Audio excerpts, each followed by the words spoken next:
బాబోయ్! చూడ్డానికే భయంకరంగా ఉన్నాడు. ఇంతకీ ఎవరితను? జైల్లో ఖైదీనా? అస్సలు కాదండి. ఇవి జస్ట్ సంబరాల్లో ఫన్నీ గెటప్స్ మాత్రమే. ఇక్కడ ఒక్కొక్కరి గెటప్స్ చూస్తుంటే మైండ్ పోతుందసలు. అసలు ఎవరిని చూడాలో కూడా అర్థం కావట్లేదు. అంత బాగా వేశారు. ఇంకొంతమందిని చూస్తుంటే వీళ్ళు నిజంగానే గెటప్స్ వేశారా? లేదంటే అమ్మవారే పైనుంచి వచ్చారా?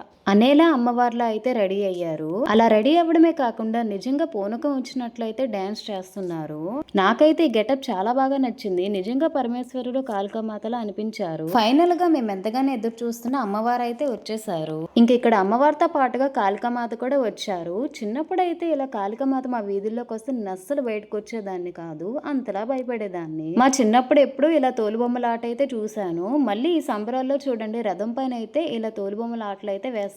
నాకు ఇక్కడ బాగా నచ్చిన విషయం ఏంటంటే దేవుడి దగ్గరికి ట్రాన్స్జెండర్స్ ని కూడా చాలా బాగా ఇన్వైట్ చేశారు. చిన్నపిల్లలు అయితే గెటప్స్ వేసుకుని ఇలా వీధుల్లోకి వచ్చి మనీ అయితే కలెక్ట్ చేశారు. మా బాబుతో కూడా ఇలా మనీ అయితే ఇప్పించేశారు.